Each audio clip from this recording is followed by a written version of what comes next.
Hola chicos, bienvenidos nuevamente a Física 2. Hoy vamos a continuar resolviendo ejercicios correspondientes a la unidad 1, dinámica rotacional.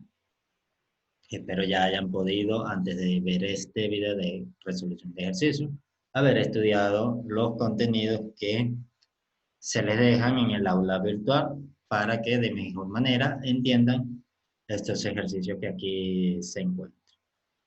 Comencemos con este primer ejercicio que tenemos acá. Vemos que tenemos un trompo y el ejercicio nos dice, el trompo de la figura tiene un momento de inercia igual a 4 por 10 a la menos 4 kilogramos por metro cuadrado e inicialmente está en reposo. Es libre de dar vuelta en torno al eje estable A'. Una cuerda enrollada alrededor de una espiga a lo largo del eje del trompo se jala en tal forma que mantiene una tensión constante de 5.57 newtons. Si la cuerda no se desliza mientras se desenrolla de la espiga, preguntan cuál es la rapidez angular del trompo después de jalar 80 centímetros de la cuerda de la espiga. Entonces, comenzamos a analizar nuestro problema. Tenemos un trompo que, bueno, digamos que en X se mantiene girando en equilibrio estable, está en un equilibrio estable, no se cae ni para un lado ni para el otro. ¿Sí? Y cuando esta cuerda que está enrollada en la cabeza del trompo, ¿sí? Que aquí le llaman en la espiga del trompo, cuando esta cuerda es jalada, este trompo comienza a girar, ¿sí? Comienza a dar giro. ¿Alrededor de quién? Alrededor de este eje que tenemos acá, un eje A'. Todo este eje que tenemos acá. Alrededor de este eje, de forma estable, él comienza a girar, ¿sí? Da giro en este sentido. Entonces, nos dicen que cuando esta cuerda es alada, la cuerda no se desliza sobre la espiga. Es decir, que si no se desliza, entonces cuando se va desenrollando, genera que haya un movimiento rotacional en el trompo. Porque si se deslizara, el trompo en algún momento no giraría. ¿Sí? Entonces, al no deslizarse, lo que hace es hacer que el trompo gire. Entonces, ¿quién hace que el trompo gire? La cuerda. ¿A través de qué? De la fuerza de tensión que se genera cuando es alada esta cuerda. Entonces, aquí esta fuerza es igual a una fuerza de tensión, ¿sí? Lo que conocemos como fuerza de tensión, que normalmente la colocamos como T o simplemente la podemos dejar como está marcada en nuestra figura como una fuerza F. Pero sabemos que esa fuerza F corresponde a una fuerza de tensión.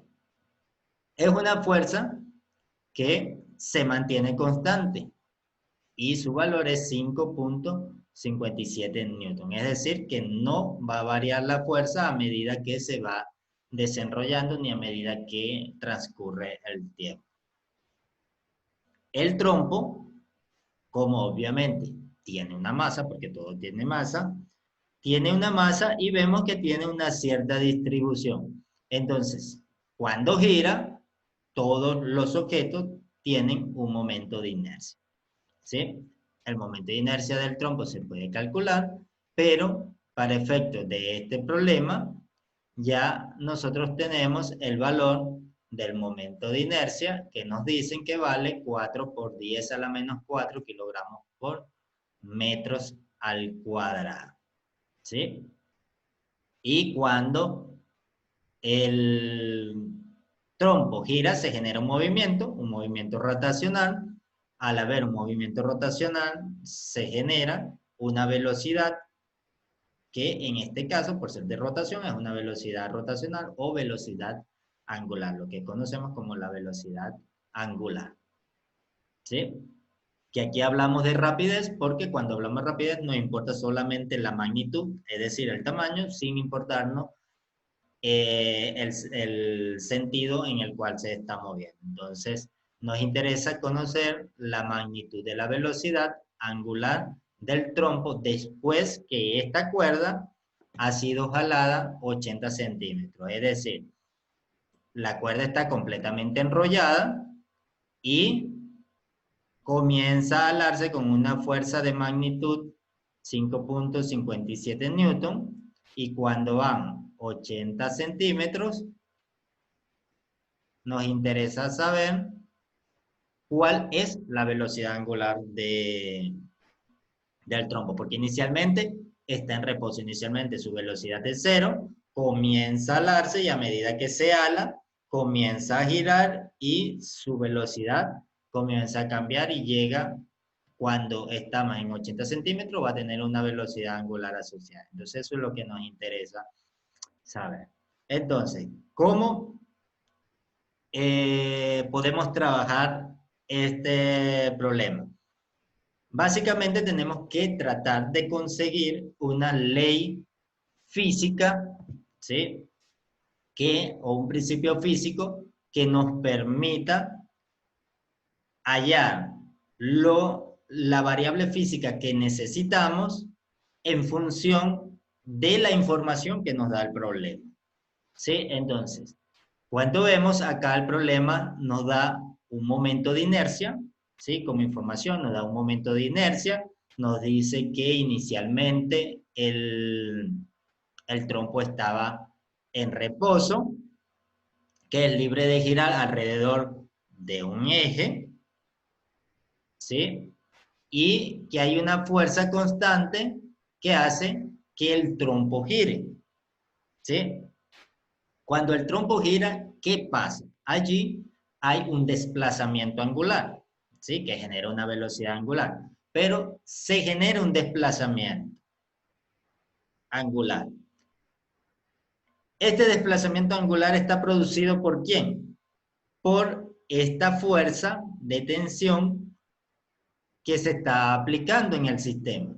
Entonces, si tenemos una fuerza que genera un desplazamiento, nosotros deberíamos enseguida pensar en el trabajo, que se está produciendo un trabajo. ¿Qué es el trabajo? El trabajo no es más que la fuerza por un desplazamiento, ¿sí? Entonces, una fuerza capaz de desplazar un objeto, en este caso es un desplazamiento angular, me genera un trabajo que su magnitud es igual al producto de la magnitud de la fuerza por el desplazamiento. ¿Sí? Podríamos hacerlo por el desplazamiento angular, que tendríamos aquí el radio por el ángulo que gira, y eso sería igual a la cantidad de cuerda desenrollada. Entonces podemos tomar directamente esta magnitud de desplazamiento de 80 centímetros como el desplazamiento que genera esa fuerza. Y entonces ya allí tendríamos el trabajo. Y cuando vemos, decimos, bueno, sí, tenemos el trabajo, pero lo que nos están pidiendo es la rapidez angular. Cuando hablamos de rapidez, tenemos que pensar en algún principio, ¿sí? O alguna magnitud física que tenga asociada la rapidez. ¿Qué magnitud física tiene asociada la rapidez? Por ejemplo, está la energía cinética. En este caso, como es rapidez angular, podemos asociar la energía cinética rotacional, que es igual a un medio del momento de inercia, que aquí lo tenemos, por la velocidad angular elevada al cuadrado, ¿sí? O la rapidez angular elevada al cuadrado. Entonces allí ya tendríamos la rapidez angular. Ajá, pero podemos decir, bueno, y la rapidez angular, tenemos el trabajo y, bueno, sí, la energía cinética angular, pero ¿cómo lo podemos relacionar? Bueno, como ya ustedes pudieron haber estudiado, sabemos que existe un teorema o un principio que se llama teorema o principio del trabajo y la energía. Este principio existe tanto para los movimientos traslacionales como para los movimientos rotacionales. En este caso nos interesa el teorema del trabajo y la energía en el movimiento rotacional. Y básicamente nos dice que el trabajo producido por una fuerza para desplazar un objeto va a ser igual al cambio en la energía cinética. El trabajo es igual a la fuerza por el desplazamiento que produjo y la energía cinética o el cambio en la energía cinética es un medio de la energía cinética final menos un medio de la energía cinética inicial, donde la energía cinética, en este caso rotacional, es igual a un medio del momento de inercia por la velocidad angular elevada al cuadrado, menos un medio del momento de inercia por la velocidad angular inicial elevada al cuadrado. ¿Sí? Si nos damos cuenta, este valor para el trabajo ya lo tenemos, no nos causa ningún problema y lo podemos calcular porque aquí tenemos la fuerza y tenemos el desplazamiento que se ha producido. Entonces decimos que el trabajo, fuerza por desplazamiento, no es más que el valor de la fuerza, 5.57 newton multiplicado por el desplazamiento. ¿Cuánto es el desplazamiento? 80 centímetros, pero como estamos trabajando en el sistema internacional, debemos llevar estos 80 centímetros a la unidad base de desplazamiento de distancia, que es el metro.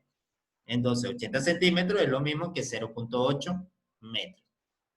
Al resolver, nos queda que el trabajo producido por esta fuerza es igual a 4.46 joules. Ahora, podríamos nosotros calcular cuánto es el cambio en la energía cinética. ¿Sí? Podemos, vean que tenemos el momento de inercia, tenemos la velocidad final elevada al cuadrado, que es lo que nos interesa conocer. Aquí tenemos rapidez angular del trompo después de jalar 80 centímetros, es decir, la rapidez final. Y tenemos un medio del momento de inercia, que ya lo conocemos por la rapidez angular inicial elevado al cuadrado, la cual conocemos porque aquí nos dice que parte del reposo. Y si parte del reposo, su valor es 0. ¿Sí? Y lo que hacemos es igualarlo para no tener nuestro principio de el trabajo y la energía. El trabajo es igual al cambio en la energía cinética. Entonces, esta parte se va a hacer 0 debido a que la energía cinética inicial es 0 porque el trompo está inicialmente en reposo.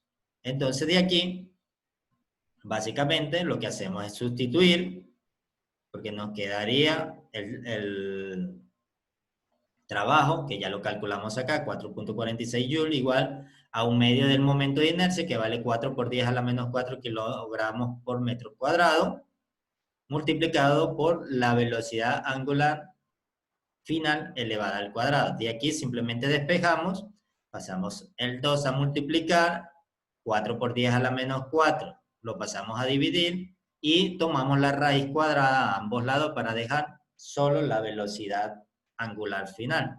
Y esto nos da un valor de 149 radianes sobre segundo. Bueno, entonces llegamos a esta solución, velocidad angular final igual a 149. Es decir, después que se ha desenrollado 80 centímetros de la cuerda, que no se desliza sobre la espiga del trompo, sino que es desenrollada y genera el movimiento angular, al haberse desenrollado 80 centímetros, hace que el trompo gire a una velocidad angular de 149 radianes sobre segundo. Entonces, ahora pasemos a un segundo ejercicio. Vean, aquí tenemos nuevamente un plano inclinado con dos bloques conectados por una cuerda a través de una polea. El ejercicio del problema nos dice dos bloques, como se muestra en la figura. están conectados mediante una cuerda de masa despreciable que pasa sobre una polea de 0.25 metros de radio. Y momento de inercia y el bloque sobre el plano inclinado sin fricción se mueve hacia arriba con una aceleración constante de 2 metros sobre segundo. Piden A, determine la tensión 1 y tensión 2, las tensiones en las dos partes de la cuerda, y B, encuentra el momento de inercia de la polea. ¿Sí? Cuando nos dan una polea que tiene un momento de inercia, esa polea, como ya les explicaba en ejercicios pasados, si la polea ya tiene un momento de inercia, ¿sí? Ese momento de inercia que me genera una resistencia a moverse, hace que la tensión en la cuerda de los dos lados pueda ser diferente, ¿sí?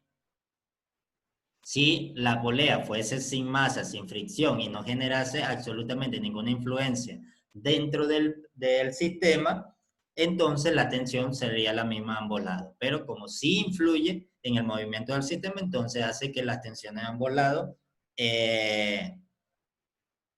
sean diferentes. Entonces, bueno, continuemos analizando el ejercicio. El ejercicio nos dice que el bloque de masa M1 se mueve hacia arriba. Si el bloque de masa M1 se mueve hacia arriba con una aceleración de 2 metros sobre segundo al cuadrado, ¿sí? Si el bloque lleva este movimiento, entonces quiere decir que el bloque 2 lleva este movimiento hacia abajo. Entonces, este bloque M1 se mueve hacia arriba en el plano inclinado y el bloque M2 obviamente va a moverse hacia abajo en la vertical. Entonces, nos piden resolver las tensiones en la cuerda. Vemos que tenemos para esta parte una tensión 1 y para esta parte una tensión 2. Entonces, ¿cómo resolvemos un problema de este estilo? Sabemos que tenemos que separar el problema en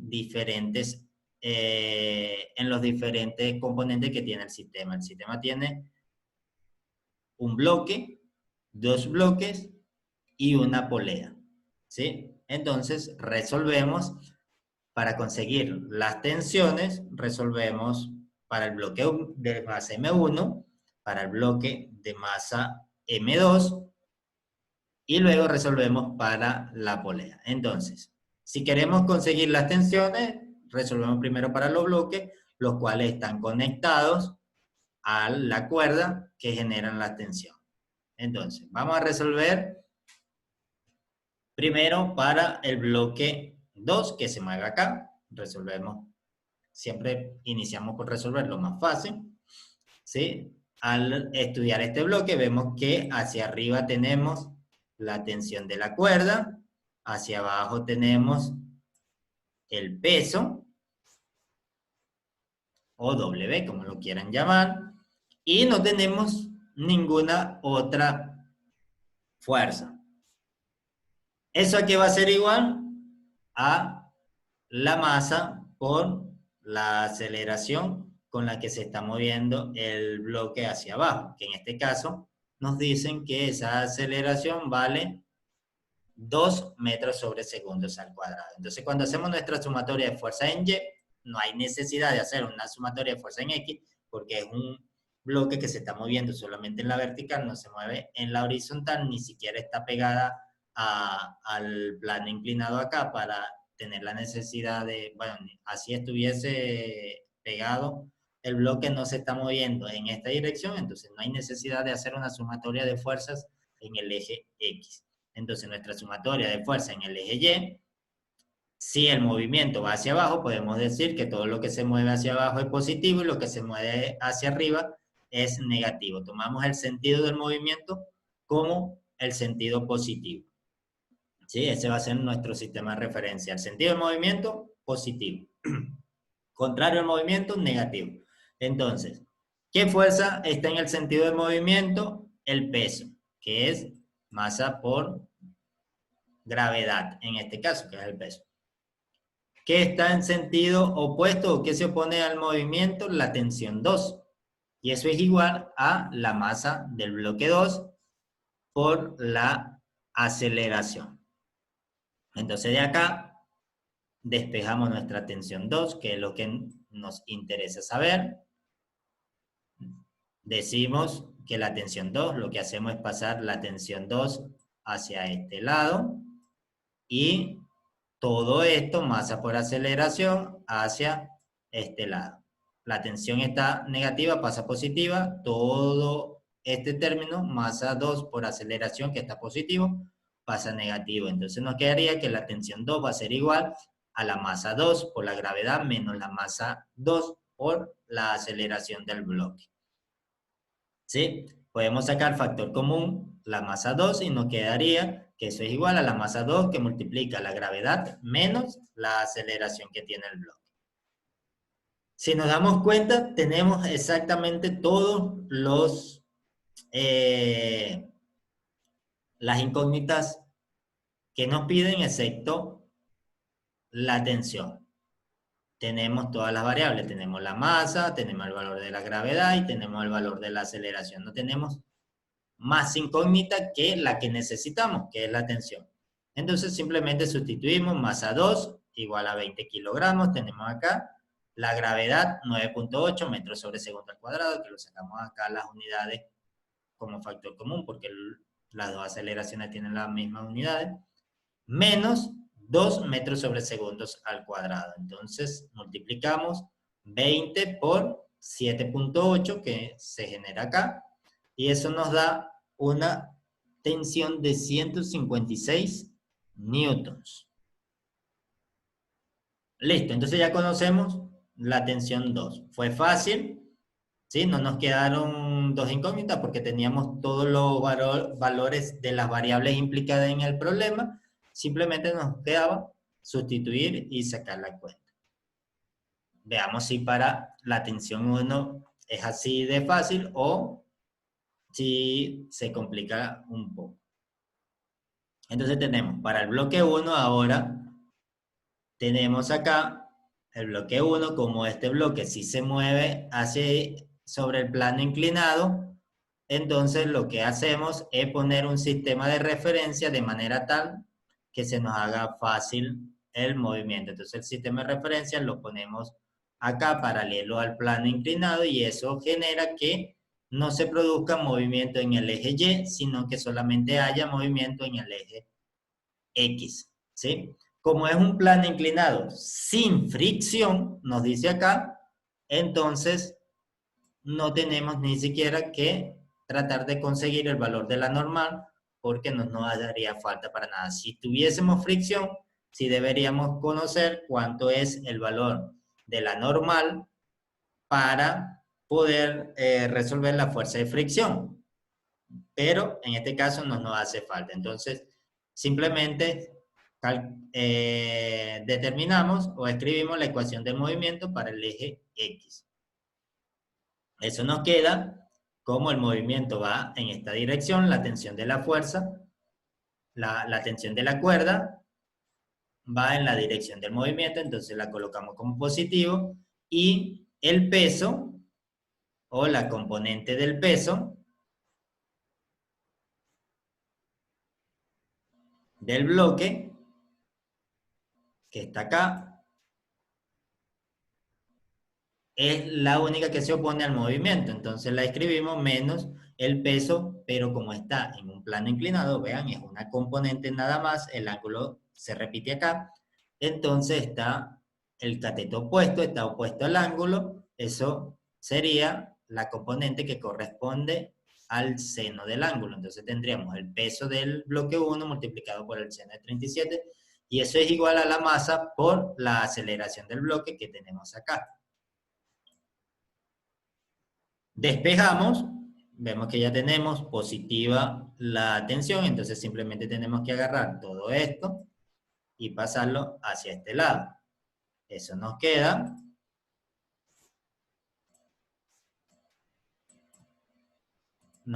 que tensión 1 va a ser igual a la masa 1 por la aceleración más la masa 1 por la gravedad por el seno del ángulo. Sacamos factor común, la masa 1, y nos queda masa 1 que multiplica a la aceleración, que la tenemos, la masa 1 que la tenemos, la gravedad, que la conocemos, y el seno del ángulo. Simplemente lo metemos en una calculadora y conocemos cuánto vale ese valorcito. De allí, al sustituir y resolver las cuentas, nos queda que la tensión 1 es igual a 118 newtons, ¿sí? Entonces ya esta parte, la parte A, la pudimos conocer fácilmente, sin necesidad de conseguir más ecuaciones. Era un problema de resolución sencilla, plantear una ecuación y ya teníamos todos los datos para resolver. Ahora, nos piden encontrar el momento de inercia de la polea.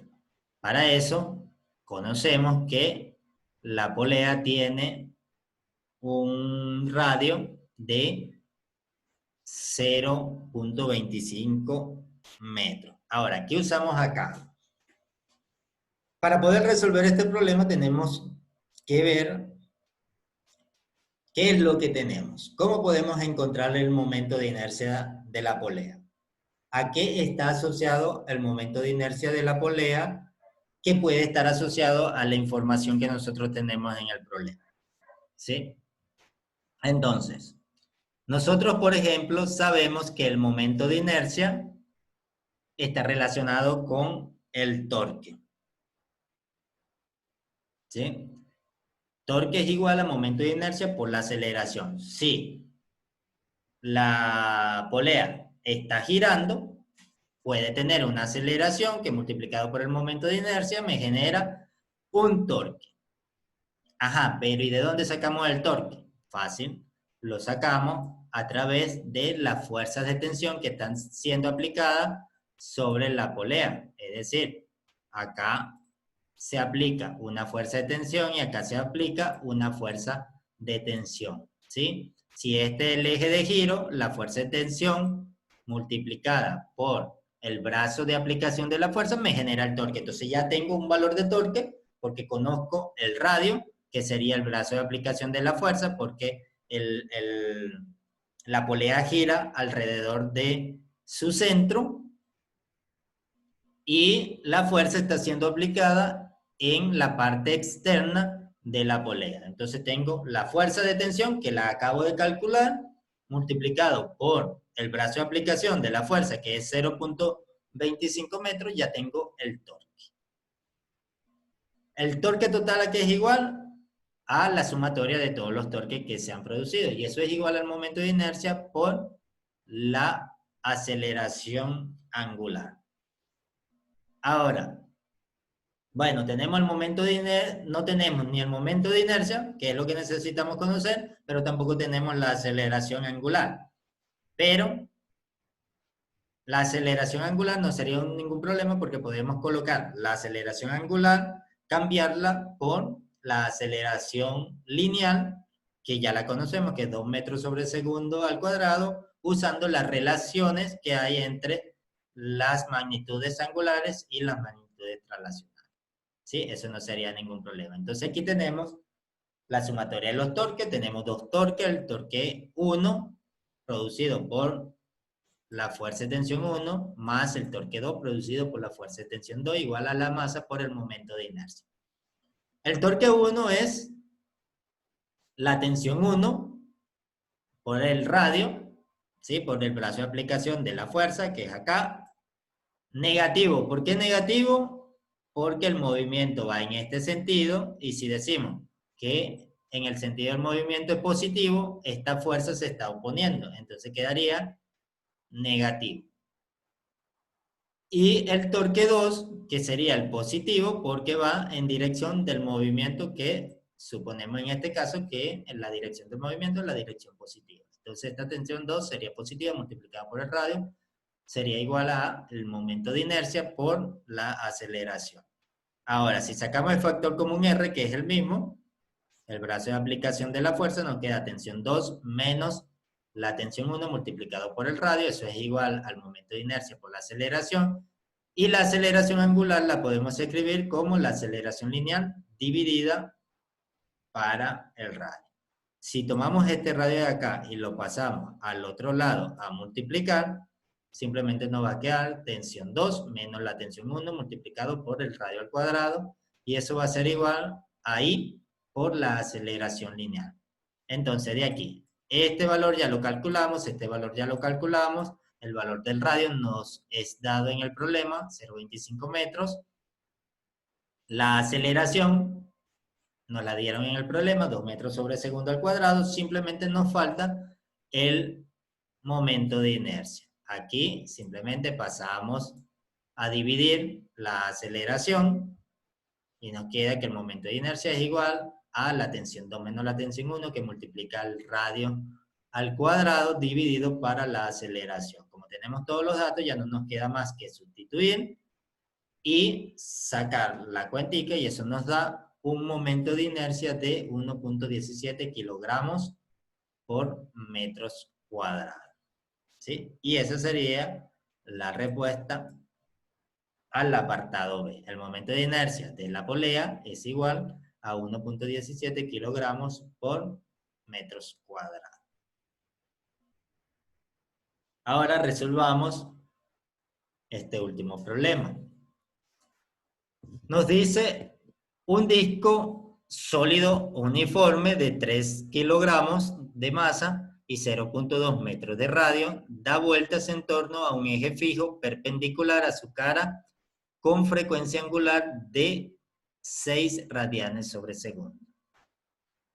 Calcule la cantidad de movimiento angular del disco cuando el eje de rotación A pasa a través de su centro de masa y B cuando pasa a través de un punto a la mitad entre el borde y el centro de masa.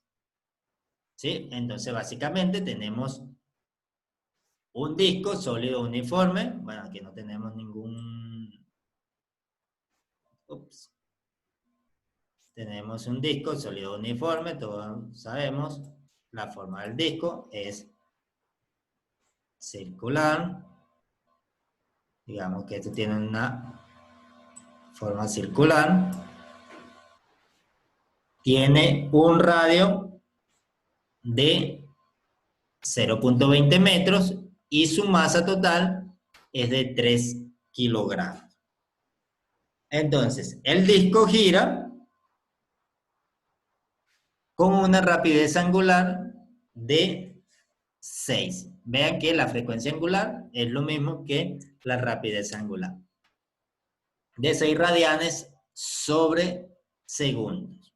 Entonces nos piden calcular el momento angular. La cantidad de movimiento angular también es conocida como momento angular. Podemos llamarle de las dos maneras, o momento angular o cantidad de movimiento angular. ¿Sí? O también por allí se consigue como momentum angular. Entonces, la cantidad de movimiento angular del disco, esta es el equivalente, ¿sí? O el análogo a la cantidad de movimiento lineal cuando veíamos problemas de cantidad de movimiento lineal. En el movimiento traslacional es la masa por la velocidad. Acá es el momento de inercia por la velocidad. Y esta cantidad, la cantidad de movimiento angular, me representa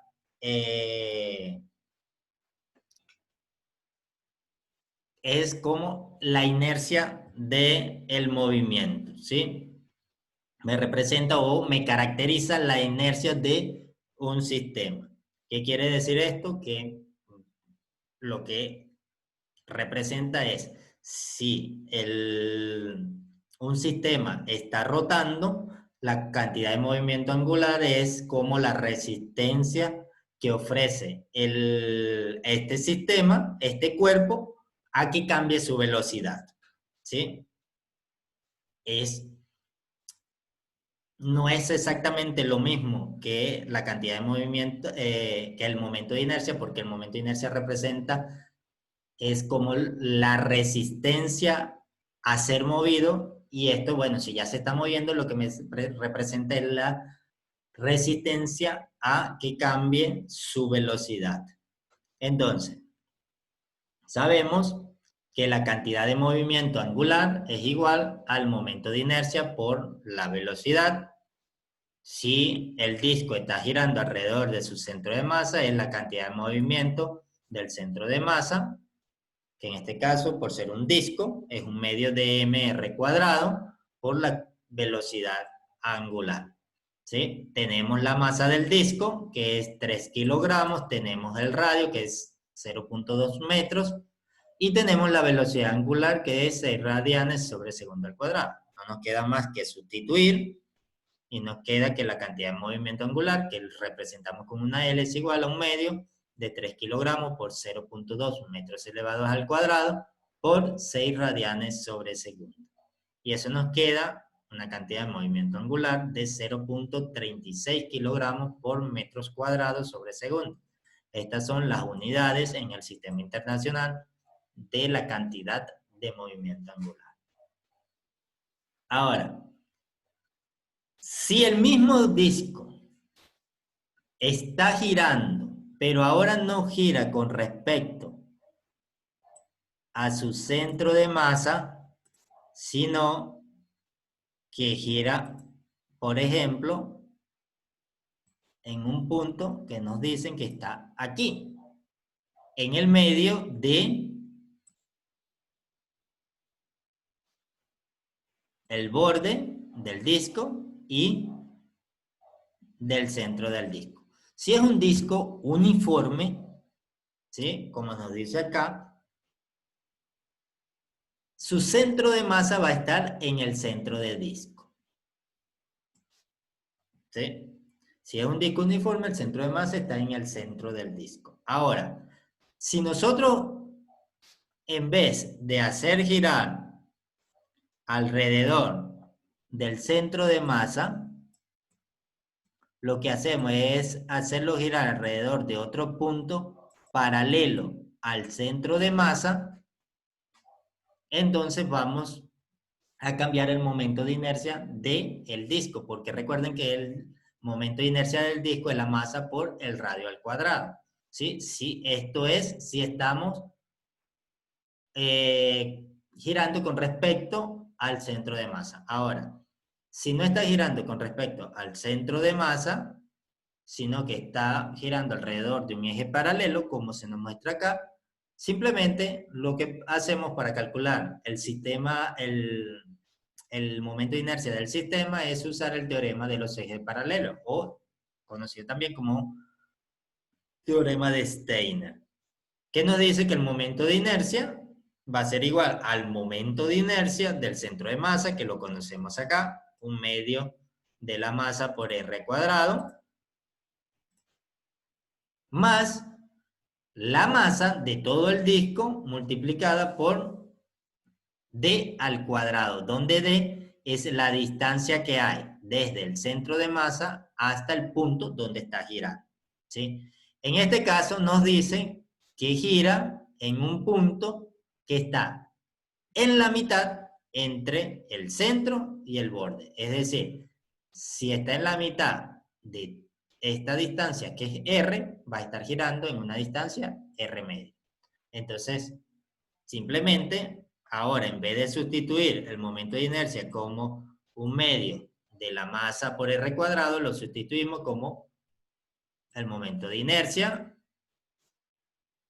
del centro de masa más la masa por la distancia del centro de masa al eje de giro elevado al cuadrado, que en este caso es R medio elevado al cuadrado multiplicado por la velocidad angular. Sustituimos, esto nos da un valor de, un momento, que aquí tuvimos un errorcito. Listo, ahora sí, chicos, tenía un errorcito acá en esta ecuación, había colocado una ecuación mala, pero ya está resuelta. Nos queda que el momento de inercia es igual al momento de inercia a través del nuevo eje, que es un medio de la masa por el radio al cuadrado, un medio de 3 kilogramos por 0.2 al cuadrado, más la masa por el radio dividido para 2 elevado al cuadrado. 0.2 metros. Vamos a colocarle acá, voy a salir para colocarle acá un metro que me hizo falta.